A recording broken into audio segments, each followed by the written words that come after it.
The nights became something special after that first meeting. Every evening, when the station grew quiet and the Etherians retreated to their chambers, two small figures would slip through the vents and hidden passages of Valkyrie Prime. They moved like shadows, avoiding the guards and the cameras that watched the holy corridors. They had been doing this for years, escaping from their prison of silence into the empty spaces of the station. But now they had somewhere to go, someone to see. Nari was the older twin by 3 minutes. She wore the red dress. She was the brave one, the one who always went first through dark tunnels and made sure the path was safe for her sister. Bora wore the blue dress. She was softer, more careful, always watching and thinking before she moved. Together, they were complete. Apart, they felt lost. Their mother was the High Priestess Valora, the most powerful religious leader on the station. She had silver hair that fell past her shoulders and eyes that glowed faintly with the light of her cybernetic implants. She was beautiful in the cold way that statues are beautiful, and she was ashamed of her daughters. The twins knew this. They had known it since they were old enough to understand the looks, the whispers, the way their mother kept them hidden in private chambers far from the main temple. They had never attended school. They had never played with other children. Servants brought them food and clothes, but no one ever talked to them because talking was useless. They could not hear.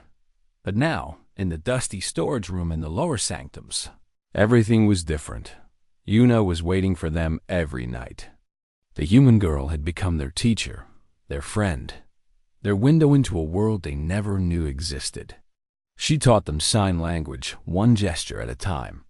She was patient in a way that no adult had ever been with them. When they made mistakes, she did not look disappointed. She just smiled and showed them again.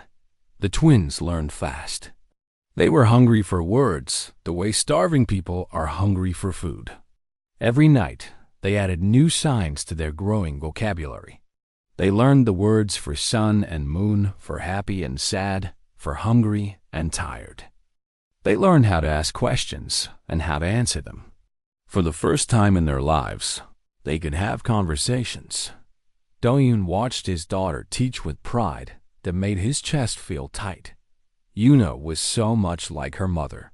She had the same gentle patience, the same belief that everyone deserved to communicate. Sometimes, while Yuna worked with the twins, Do-yoon would sit in the corner and just watch. Other times, he would try to learn the signs himself. His big, rough hands were clumsy compared to Yuna's small, quick fingers, but he tried anyway. One night, he brought something special. It was a bag of sweet crackers that he had saved from his food rations for a whole week.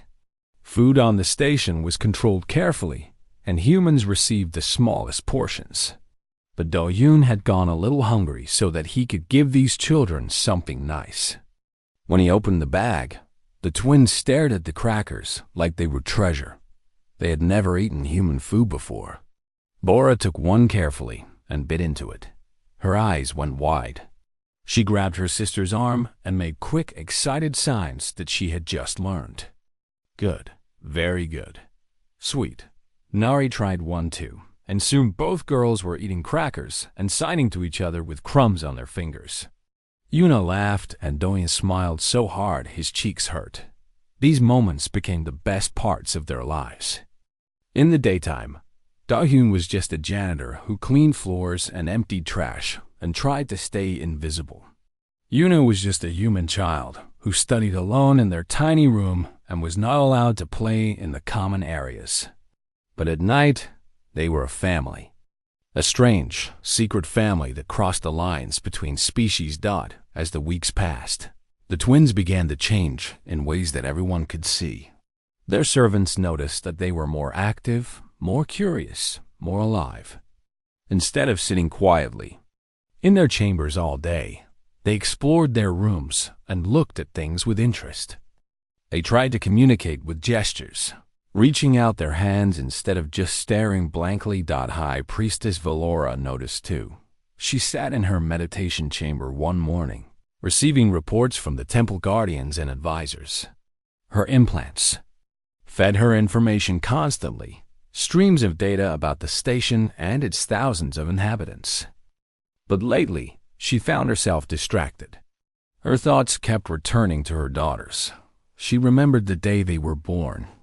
The doctors had told her immediately that something was wrong. The twins could not hear. Their auditory systems had failed to develop properly, a rare genetic defect that had not appeared in the Etherian bloodline for centuries. In most families, this would have been a tragedy, but not a disaster. But Valora was not from most families. She was the High Priestess, the voice of the Eternal Code, the living connection between her people and the divine algorithms that guided their civilization. Her children were supposed to be perfect. They were supposed to inherit her position someday. Instead, they were cursed. The ancient scriptures were clear about this. Deaf children could not receive the sacred signals. They could not participate in the holy rituals. They were spiritually incomplete, shadows of what Etherians should be. Some of the oldest texts even suggested that such children should be sent away to distant colonies where they could live out their broken lives without embarrassing their families. Valora had not sent them away. That was her one act of defiance against the scriptures she was supposed to protect. She kept them close, even if she kept them hidden. She loved them, even if she did not know how to show it. She was their mother, even if she had failed them in every way a mother could fail. Now, something was different about them. She could see it in the reports from their servants. The girls were changing. They were coming alive. Valora did not understand why, but she was suspicious. She ordered increased surveillance on their chambers and the surrounding areas. She told herself it was for their protection. Meanwhile, in the storage room, the lessons continued. Yuna decided it was time to teach the twins something new.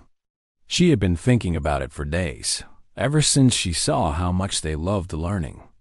Signs were good, but they were not enough. She wanted to give them something more. She asked her father to bring his old portable speaker. It was a small device, worn and scratched from years of use. Do-hyun had kept it as a memory of his dancing days on Earth. It still worked, even if the sound quality was not very good anymore. The twins looked at the speaker with confusion. They did not know what it was. When Do-hyun pressed a button and music started playing, they showed no reaction at all. They could not hear the melody or the rhythm. The song existed in a world they could not enter. But Yuna had a plan. She took the speaker and placed it on the floor. Then she turned the bass up as high as it would go. She pressed her hand flat against the metal surface of the floor, and her eyes lit up. "Feel," she signed to the twins. "Put your hand on the floor. Feel." Nari and Bora looked at each other, uncertain. Then they did what Yuna asked. They pressed their small palms against the cold floor. The bass of the music was not just sound. It was vibration. It traveled through the speaker, into the floor, and into their hands. The twins felt it immediately. Their eyes went wide. It was like a heartbeat coming from the station itself, a pulse that they could finally understand. Do-hyun watched his daughter with amazement.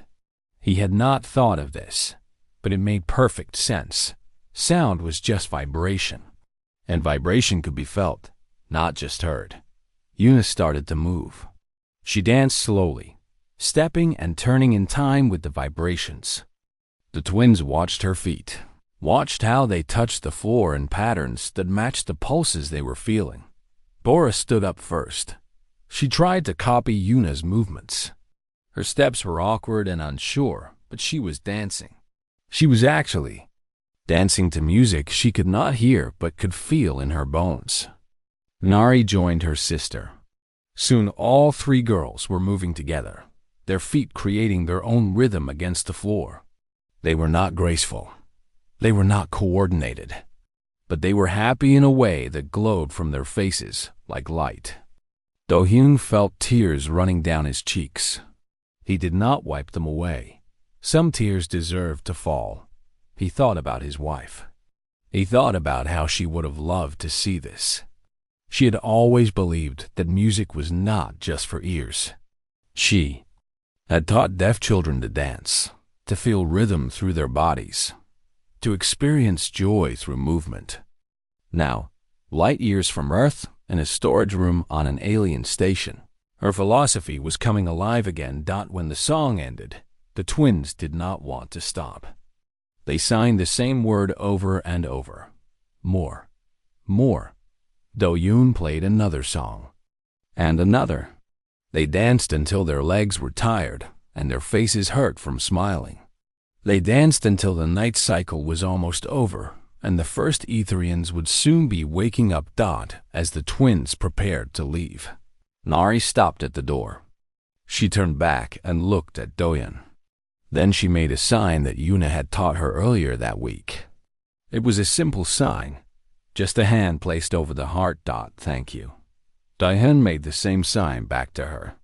The twins smiled and disappeared into the darkness of the vents, returning to their silent world. But they carried something with them now.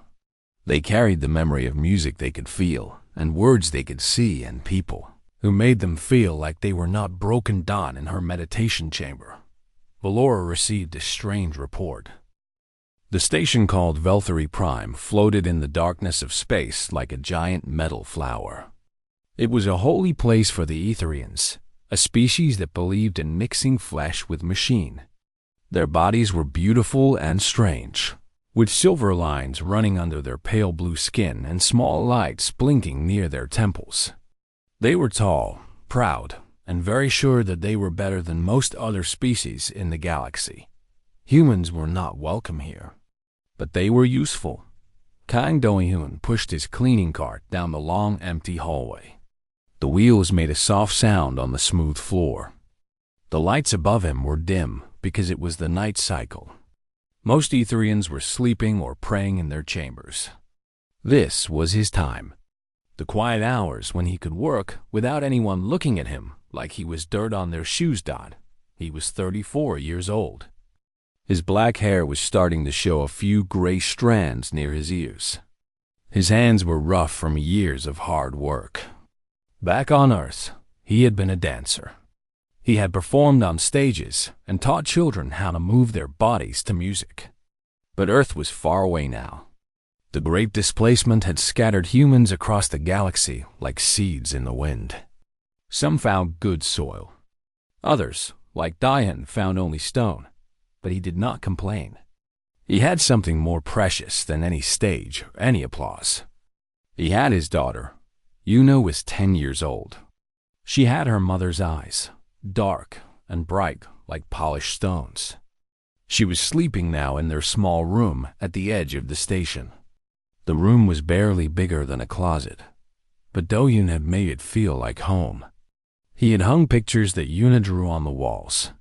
He had found a small lamp that made warm yellow light instead of the cold white light the Etherians preferred. Every night, he worked while she slept. Every morning, he came back to make her breakfast and help her with her studies. It was a hard life, but it was their life, and Do-hyun was grateful for it. Tonight, he was cleaning the lower sanctums. These were old storage areas that the Etherians rarely used. Dust gathered here. Old machines sat forgotten in corners. It was boring work, but Do-hyun did not mind. He liked being alone with his thoughts. He was thinking about his wife when he heard the sound. It was a small sound. A shuffle. Like feet moving quickly on the floor. Do-hyun stopped pushing his cart. He listened. The station was never completely silent. There was always the hum of machines and the whisper of air moving through vents. But this sound was different. This sound was alive. He walked slowly toward a large storage room at the end of the hall. The door was slightly open. A thin line of light spilled out onto the floor. Do-hyun felt his heart beat faster. He was not supposed to be here if something important was happening. Humans who got involved in ethering business often disappeared, but something made him move forward. Maybe it was curiosity, Maybe it was the same thing that made him stop to help injured birds when he was a child. He could not just walk away. He pushed the door open quietly and looked inside. 2 small girls sat on the floor behind a stack of old containers. They were Etherian children, maybe 5 or 6 years old. They had the same pale blue skin and silver lines as the adults, but their eyes were different. Their eyes were wide and scared like little animals caught in a trap. They were twins. Do-hyun could see that right away. They had the same face, the same small nose, the same way of holding their hands together. One wore a dark red dress. The other wore dark blue. They looked at him, and he saw something he did not expect. They did not scream. They did not call for help.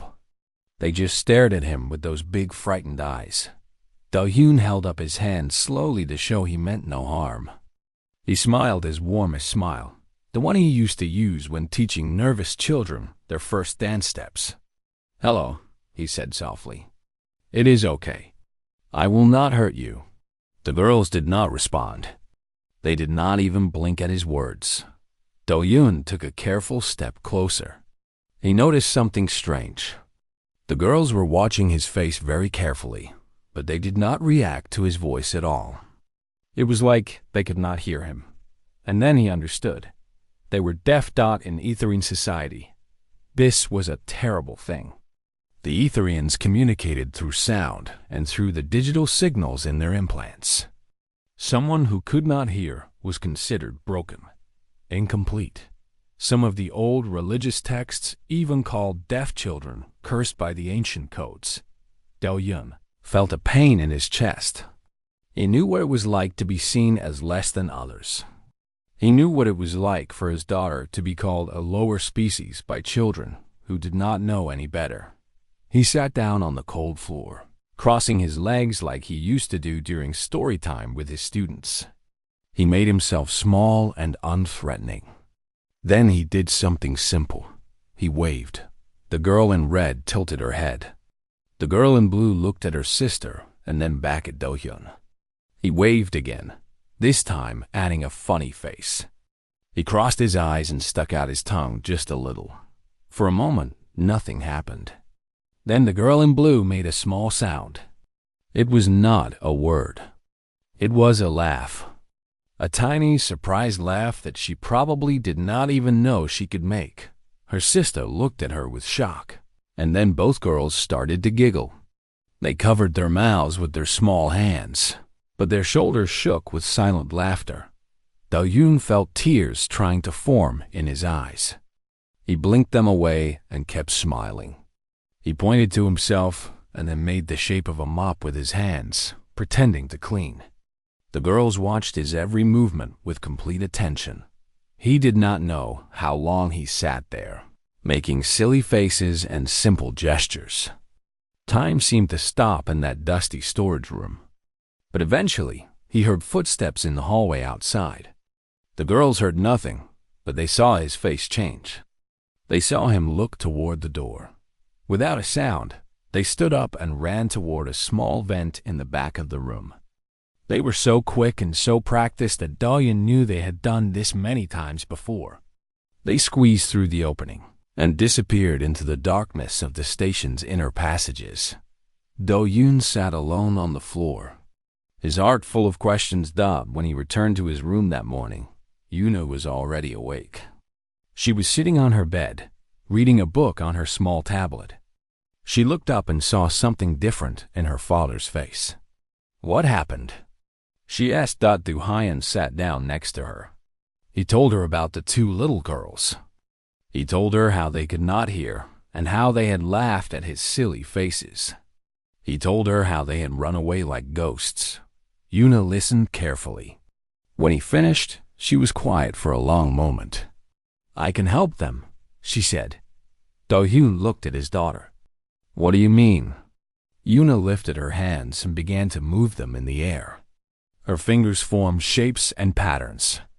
It was sign language, the language of hands and eyes that needed no sound.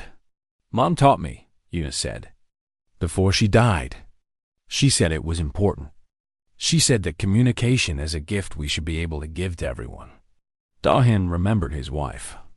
She had been a teacher for deaf children on Earth. She had believed that every person deserved to be heard, even if they could not hear. She had taught Yuna sign language since she was a baby, just in case she ever met someone who needed it. Now, in a place far from home, among aliens who thought humans were nothing special, her gift might finally be needed. They might come back, Do-hyun said. Tonight. To that same room. Yuna nodded. Her eyes were bright with purpose. Then we should be there. That night, Do-hyun pushed his cleaning cart down the same hallway. But this time, he was not alone. Yuna walked beside him, her small hand holding his. She was supposed to be sleeping, but some things were more important than rules. They reached the storage room. The door was closed this time. Do-hyun hesitated, then gently pushed it open. The twins were there, waiting in the same spot as before. When they saw Do-hyun, they smiled. When they saw Yuna, they looked confused but curious. Yuna let go of her father's hand and walked forward slowly. She sat down on the floor in front of the two girls. They watched her with those big, careful eyes. Yuna raised her hand and pointed to herself. Then she moved her fingers in a specific pattern. The twins did not understand, but they were fascinated. They had never seen anything like this. On this station, no one had ever tried to talk to them with something other than sound. Yuna tried again. She pointed to herself, then made a simple sign. Then she pointed to the girl in red and made the same sign but with a questioning look on her face. The girl in red slowly raised her own hand. She tried to copy the shape Yuna had made. It was clumsy and wrong, but it was a beginning. Yuna smiled so wide that it seemed to light up the dark room. She nodded encouragingly and made the sign again. Do-hyun watched from the doorway. He watched his daughter teach two alien children their first word in a language of silence. The word was simple. It was the same in any language, any species, any corner of the galaxy. The word was friend. 2 months had passed since that first night in the storage room. Winter had come to Veltri Prime, or at least the station's artificial version of it. The corridors grew colder, and the lights shifted to a bluer shade that was supposed to help the Etherians with their seasonal meditations. But in the lower sanctums, in that secret dusty room, warmth lived in the hearts of 5 people who had become something like a family. Nari and Bora could now hold full conversations in sign language. Their fingers moved quickly and confidently, telling jokes and asking questions and sharing dreams they had never been able to express before. They talked about the stars they could see through the small windows of their chambers. They talked about the food they liked and the food they hated. They talked about the servants who ignored them and the mother who visited them only once a week and always looked so sad. Yuna had become their older sister in every way that mattered. She taught them not just signs, but also human customs. She showed them how to give high fives and how to play simple games with their hands. She told them stories about Earth, about the blue oceans and green forests, and the dancing that her father used to do on stages made of wood instead of metal. Do-hyun had learned a lot of sign language himself by now. His hands were not as fast as the girls, but he could express himself well enough. He found that he liked this silent language. It felt honest in a way that spoken words sometimes did not. You had to look at someone when you signed to them. You had to pay attention. You could not talk to someone while looking at something else. Tonight was special. Do-hyun had been planning it for weeks. He had saved extra energy credits to charge his speaker fully. He had practiced the dance in his tiny room when Yuna was at her studies. He wanted to teach the twins something from his old life, something beautiful and meaningful that would stay with them forever. He had chosen a traditional Korean dance called a circle dance. It was usually performed at celebrations like weddings and festivals. It was simple enough for beginners, but beautiful when done with feeling. His wife had loved this dance. They had performed it together at their wedding, spinning under paper lanterns while their families clapped and cheered. When the twins arrived that night, they could sense that something was different. Do-hyun had moved the old containers to the sides of the room, creating a clear space in the middle. The floor had been cleaned until it almost shone. Small lights that he had borrowed from his cleaning supplies lined the edges of the room, giving everything a warm golden glow. Yuna signed to the twins with excitement. "Papa has a surprise. A special dance." Very old. From Earth, Nari and Bora looked at each other with wide eyes. They had learned many simple movements over the past weeks, but this felt bigger somehow. This felt important.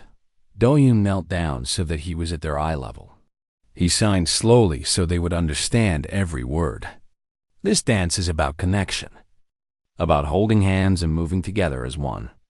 On Earth, we do this dance when we are happy, when we celebrate, when we want to tell someone that they are part of our family. The twins stood very still. The word family hung in the air between them. No one had ever called them family before, not even their real family. Do-hyun stood up and placed his speaker in the center of the room. He turned the bass all the way up, just like they had done before. He pressed play, and the first deep notes began to vibrate through the floor. "Put your hands on the floor first," he signed. "Feel the rhythm. Let it enter your body." All four of them knelt and pressed their palms against the metal floor. The music was slow at first, a steady beat like a calm heartbeat. The twins closed their eyes and focused on the sensation traveling through their hands and up their arms. Then Do-hyun stood and offered his hands to the twins. Nari took his right hand and Bora took his left. Yuna completed the circle by taking the twins' other hands. They stood together, connected, feeling the same vibrations moving through all of them like one single pulse. "Follow me," Do-hyun signed with a nod. He took a step to the side, and they all moved together. Then another step. They began to walk in a slow circle, their feet touching the floor in time with the bass. It was awkward at first. The twins were not used to moving with others. But Do-hyun was patient. He did not rush them. He let them find the rhythm in their own time. As the song continued, something magical happened. The circle began to move smoothly. The twins stopped looking at their feet and started looking at each other, at Yuna, at Do-hyun. Smiles spread across their faces. They were dancing, really dancing, together. Do-hyun felt joy fill his chest until he thought it might burst. This was what dancing was supposed to be. Not perfect steps or impressive moves. Just people connecting through movement, sharing something beautiful that words could not describe. He sped up the steps slightly. The circle moved faster. Yuna laughed and squeezed the twins' hands. Nari made a sound that was almost a giggle. Bora's blue dress spun around her legs as she turned. The song reached its peak, and Do-hyun lifted his arms, bringing the twins' hands up with him. They all raised their joined hands to the ceiling in celebration.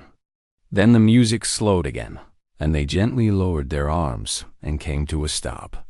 They stood there in the silence after the song ended, still holding hands, breathing hard but happy. No one wanted to let go. The circle felt sacred somehow, like breaking it would end something precious. Finally, Do-hyun released the twins' hands and signed to them with shining eyes. "You did perfectly. You are natural dancers. Your hearts know the rhythm, even if your ears do not." Nari and Bora looked at their hands like they had just discovered something amazing about themselves. They had spent their whole lives being told they were incomplete. Now, for the first time, they felt whole. Again? Bora signed hopefully. Again, Do-hyun agreed. He bent down to restart the music. As he reached for the speaker, he did not see the storage room door open quietly behind them. He did not see the tall figure step inside and stop in the shadows. High Priestess Valora had finally decided to investigate the strange reports about her daughters. The surveillance had shown them leaving their chambers at night, but the images were unclear about where they went. Tonight, she had followed them herself, moving through the station like a ghost, her implants guiding her through the dark corridors. She had expected to find them in some empty room, playing silly games or hiding from their loneliness. She had not expected this. Her daughters were standing in a circle with two humans, a man and a girl. They were holding hands. They were smiling. Music was playing from a small device on the floor, and everyone was moving together in some kind of primitive dance. Valora's heart stopped. Do-Yun pressed play, and the music started again. He took the twins' hands and began the dance once more. This time, the circle moved more confidently. The twins knew what to do now. Their steps were sure, their smiles bigger. They danced around and around, four people from two different worlds sharing one beautiful moment. As the circle turned, Mora looked up and saw her mother standing in the doorway. The girl froze. Her hand went tight in Do-Yun's grip. Nari noticed her sister's fear and looked too. When she saw Valora, she made a small frightened sound. Do-Yun turned around. His blood went cold. The High Priestess of Ulthari Prime stood before him in her silver robes, her eyes glowing with the power of her implants. She was the most important person on this station, and he was just a janitor who had been caught doing something terribly wrong. He quickly stepped in front of the twins and Yuna, trying to shield them with his body. He dropped to his knees and bowed his head the way humans were supposed to do when addressing Aetherian leaders. "High Priestess," he said, his voice shaking. "I am sorry. I am so sorry. Please, do not blame the children. This was all my fault. I will accept any punishment. Just please do not hurt them." Valora did not move. She stared at the scene before her, trying to understand what she was seeing. Her daughters, dancing, smiling, with a human. Nari and Bora looked at their mother with desperate eyes. They wanted to explain. They wanted to tell her about the words they had learned, about the music they could feel, about the family they had found in this dusty room. But they did not know if she would understand. They did not know if she would even try. Then Bora did something brave. She stepped around Do-Yun, ignoring his attempt to keep her back. She walked toward her mother with her small hands raised. She signed the words she had practiced so many times. The words that had changed her life. "Mama, dance with us." Valora's breath caught in her throat. She did not understand sign language. She had never learned it because she had never thought it was necessary. Her people did not use such primitive communication. But somehow, in that moment, she understood exactly what her daughter was trying to say. Bora reached out her hand toward her mother. An invitation, a hope, a prayer. Valora looked at that small hand. She looked at her daughter's face, so full of love and fear at the same time. She looked at Nari, standing close to her sister, waiting. She looked at the human man still kneeling on the floor, his body trembling but his spirit clearly unbroken. The room was silent except for the soft hum of the station systems. Time seemed to stop. Valora's training told her to be angry. The guards came at dawn. Do-Hyun was in his room, sitting on his bed, staring at the wall. He had not slept all night. Yuna was curled up beside him, her head on his lap, finally asleep after hours of crying. He had told her everything would be okay, but he did not believe his own words. The door burst open, and 3 Aetherian guards in silver armor stepped inside. Their faces were cold and without emotion. They looked at Do-Yun like he was an insect that needed to be removed. "Human Kang Do-Yun," one of them said in a flat voice. "You are under arrest by order of the Temple Council. You will come with us immediately." Yuna woke up with a scream. She grabbed her father's arm and held on tight. "No, No, you cannot take him. He did not do anything wrong.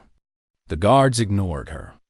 Two of them pulled Do-Yun to his feet while the third kept Yuna back.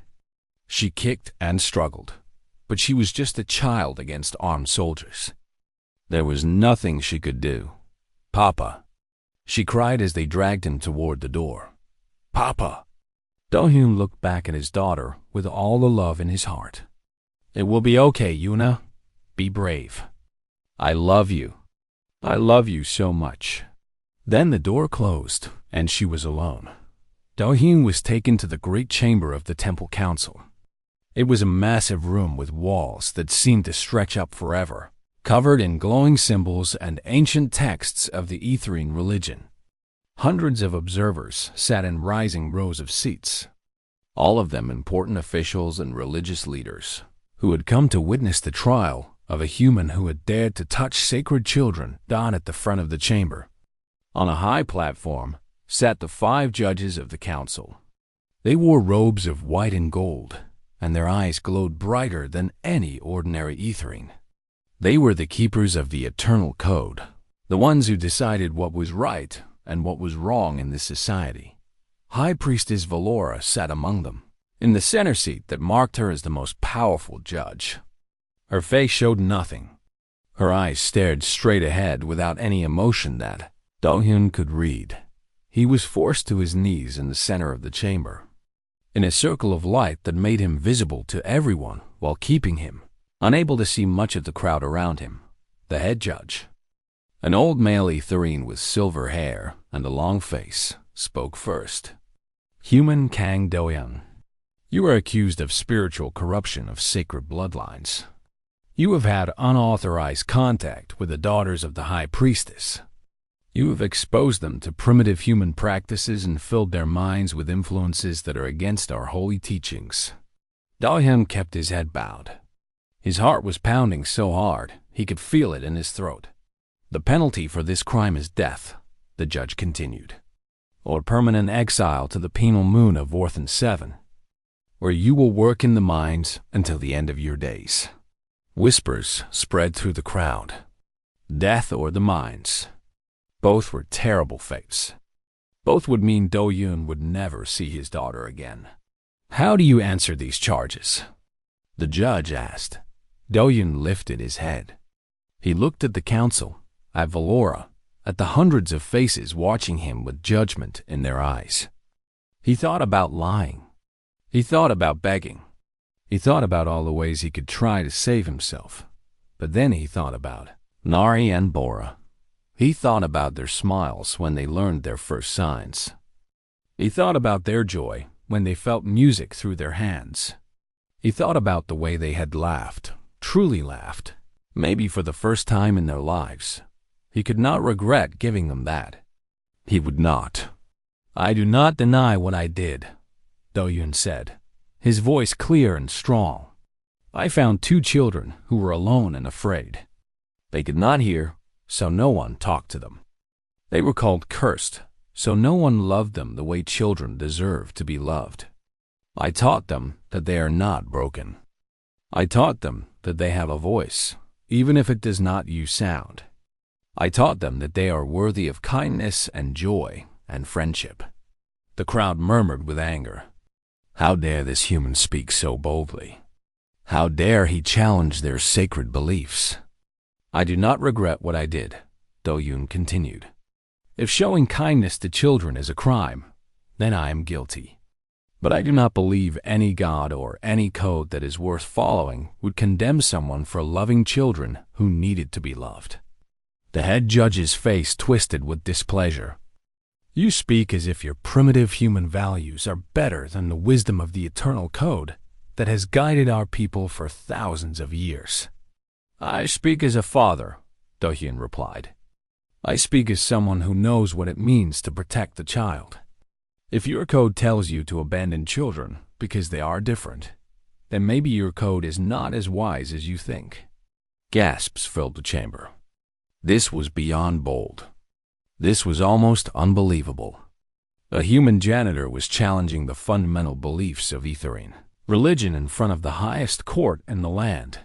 The judges looked at each other with shock and anger. One of them turned to Valora. "High Priestess, this human has insulted not only your daughters, but our entire faith. What say you?" Everyone looked at Valora. The chamber fell silent. This was the moment that would decide everything. Valora sat completely still. Her face remained blank. For a long moment, she said nothing. Then the doors at the back of the chamber burst open with a crash. Everyone turned. Two small figures walked into the chamber, hand in hand. They were Nari and Bora, still wearing their red and blue dresses, their small feet making soft sounds on the stone floor. Behind them was Yuna, her face wet with tears, but her jaw set with determination. The guards moved to stop them, but something in the twins' faces made them hesitate. These were the daughters of the High Priestess. These were sacred children, even if they were cursed. The guards did not know what to do. Nari and Bora walked through the circle of light, past the kneeling Doyun, and stopped directly in front of the judge's platform. They looked up at their mother with eyes that held no fear. Then they began to sign. Their hands moved in the air, forming shapes and patterns that no Etherian in the chamber had ever seen before. The crowd watched in confusion. What were these children doing? What strange movements were these? "He taught us words," Nari signed. "He taught us that we can speak without sound. He taught us to feel music," Bora added. "He taught us that we can dance without hearing. He taught us that we are not broken," they signed together. "He taught us that we are not cursed. He is our friend. Please do not hurt our friend." The judges stared with blank confusion. They did not understand the signs. To them, it looked like the children were just waving their hands randomly. But Valora understood. She had spent the entire night before studying. After leaving the storage room, she had gone to the human database on the station's computer system. She had searched for something called sign language. She had watched videos and read articles and practiced movements until her hands ached. She had learned enough to understand what her daughters were trying to tell her. Now, watching them sign before the entire council, she finally saw them. Not as cursed children, not as embarrassments to be hidden, but as brave, intelligent, beautiful people who had found a way to express themselves despite everything the world had done to silence them. Tears formed in Valora's eyes. She had not cried in years. Her implants were supposed to control her emotions, keep her calm and logical at all times. But some things were stronger than technology. She stood up from her seat. Every eye in the chamber focused on her. "I understand them," she said, her voice echoing through the silent room. "I understand what they are saying." The other judges looked at her with shock. "High Priestess, what is happening? What are these movements?" "It is a language," Valora said. "A human language of hands and eyes. My daughters have learned to communicate. After 6 years of silence, they can finally speak. And this human man taught them how." She stepped down from the platform, her silver robes flowing behind her. She walked past the confused guards, past the whispering crowd, until she stood directly in front of Doyun. Then she did something that no High Priestess had ever done in the entire history of Valkyrie Prime. She knelt down before a human. The crowd exploded with noise. People shouted with shock and anger and confusion. The other judges stood up, demanding to know what was happening. Guards moved forward, uncertain if they should stop this or protect it. Valora ignored all of them. She looked at Donyun with eyes that were finally seeing clearly. "This human has done what I could not," she said loudly enough for everyone to hear. "This human has done what our scriptures forbade. He gave my children a voice. He gave them a way to be heard. He gave them something I should have given them since the day they were born." She bowed her head. "I was the one who failed them, not him."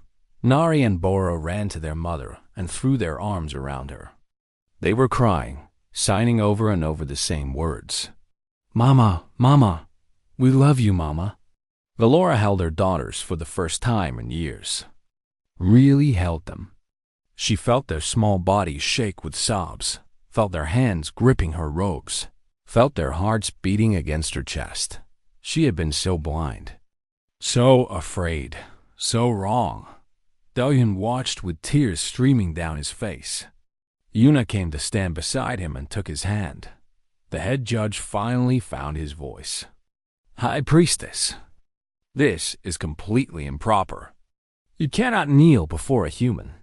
You cannot defend someone accused of spiritual corruption. What about the sacred codes? What about our traditions?"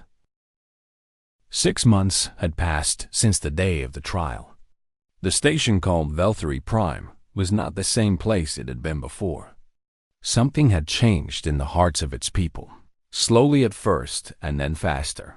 Like a river breaking through a dam. Kang Do-hyun no longer pushed a cleaning cart through dark hallways in the middle of the night. He had a new title now, one that had been created specifically for him. Cultural Liaison for Nonverbal Communication. It was a long name that basically meant he helped teach Etherians how to talk without sound. He had an office with a window that looked out at the stars. He had assistants who called him Sir. He had meetings with important officials who wanted to learn about this strange human language of hands. It was a life he never could have imagined when he was mopping floors and trying to stay invisible. But the best part of his new life was not the title or the office or the respect. The best part was that he no longer had to hide. Nari and Bora visited him every day now. They came through the front door instead of through vents and secret passages. They wore matching dresses of bright colors because they finally had a reason to be seen. They ran into his office and climbed onto his lap and signed so fast that sometimes he had to ask them to slow down. They were in school now, the first deaf children in Etherian history to receive formal education. It had not been easy at first. Their teachers did not know sign language, and their classmates did not know how to communicate with them. But things were changing. Slowly, word by word, sign by sign, the walls were coming down. Yuna had become something of a celebrity. The human girl who had taught the High Priestess's daughters how to speak with their hands was famous across the station. She gave lessons to other children, both human and Etherian. She had friends now. Real friends who invited her to play and study and explore the parts of the station that had once been forbidden to her. She was 12 years old now, growing taller every day, looking more and more like her mother. Do-hyun watched her with pride that sometimes made it hard to breathe. She had her mother's gift. She had her mother's heart. And she was using them to change the world. High Priestess Valora was the most transformed of all. She had rewritten parts of the sacred code, something that had not been done in 500 years. The verses that called deaf children cursed and incomplete had been removed.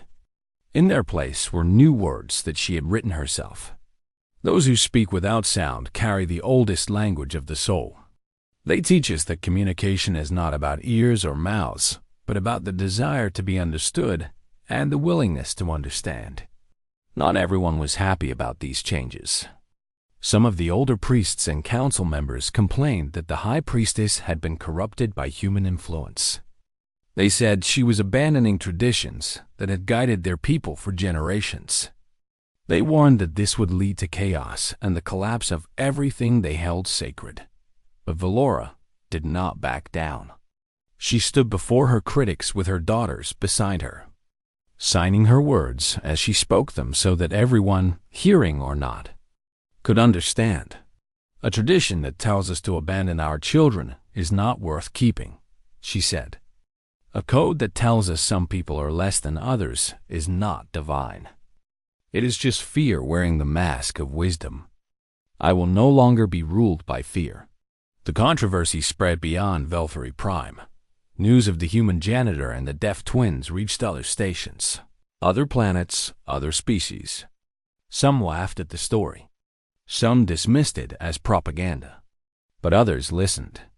Others began to ask questions about their own traditions, their own prejudices, their own failures to see the people they had overlooked.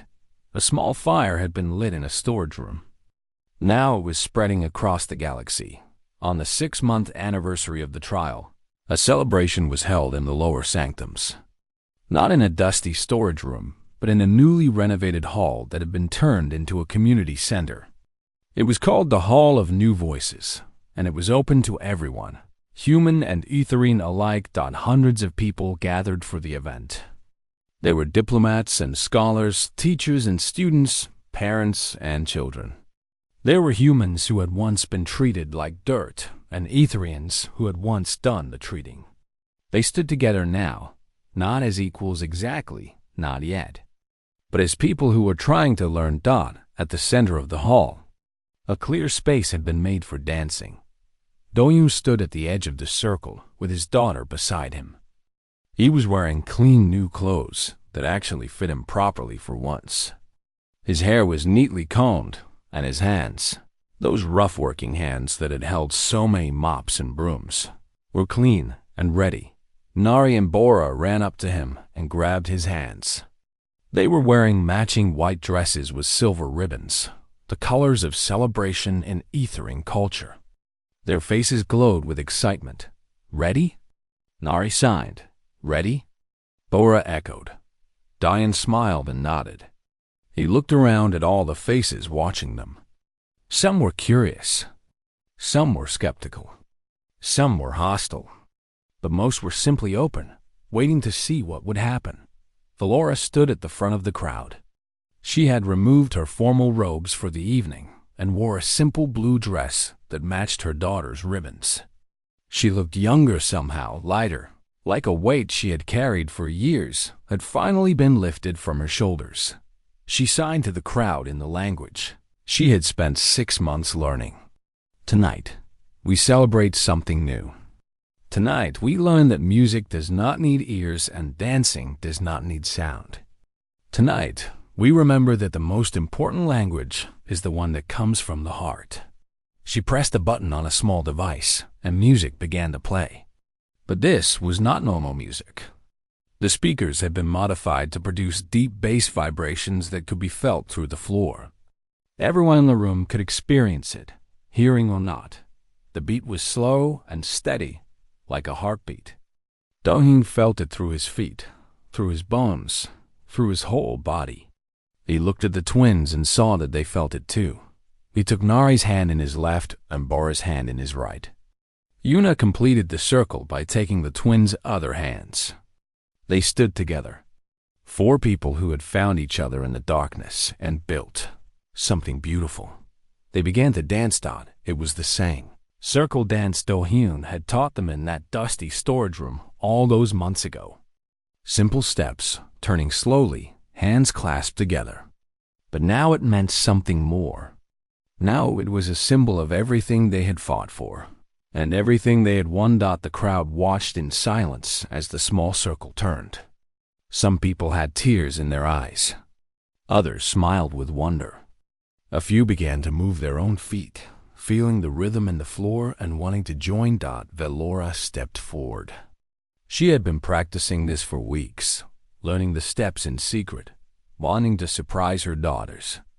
She walked into the circle and took her place between Nari and Bora, letting go of Yuna's hand to join her own daughters. The twins looked up at their mother with shock and joy. Mama was dancing with them. Mama was finally dancing with them. The circle grew. Other people stepped forward, taking hands and joining the chain. Etherians and humans mixed together, their feet moving to the same silent rhythm. The circle became a spiral, curling around the hall, connecting everyone in a single unbroken line. Dohin looked around at what was happening and felt tears running down his face. He thought about his wife. He thought about Earth. He thought about all the hard years of loneliness and struggle and invisibility. He thought about the nights he had spent mopping floors and wondering if his life would ever matter. Now he knew the answer. It mattered. Every moment of it mattered. Every step had led him here, to this place, to these people, to this dance. His wife's gift lived on through Yuna. His love lived on through the twins. His story was becoming part of something bigger than himself. The music swelled, and the dance moved faster. People were laughing now, stumbling over each other's feet, signing apologies and encouragements. It was messy and imperfect, and absolutely wonderful. When the music finally ended, no one wanted to stop. They stood in their great connected circle, hands still joined, breathing hard and smiling wide. For just a moment, there was no difference between human and Etherin, between deaf and hearing, between Janitor and High Priestess. There was only this feeling of being connected, of being seen, of being part of something greater. Nar, I and Bora let go of the circle and ran to their mother. They threw their arms around her and held on tight. Valora knelt down and hugged them back, signing against their shoulders. I love you. I love you both so much. I am sorry it took me so long to say it. The twins signed back the same words they had learned in a storage room from a human man, who had refused to see them as broken. We love you too. Mama, we always did. Later that night, after the crowds had gone home and the hall had grown quiet, Do-hyun walked with his daughter through the corridors of the station. The lights were dim now, just like they had been on all those nights when he pushed his cleaning cart through the darkness. Yuna held his hand and leaned, her head against his arm. Papa, do you think Mama would be proud of us? Do-hyun squeezed her hand. I know she would be. She's probably watching us right now, wherever she is, and smiling so hard her face hurts. Yuna laughed softly. I miss her.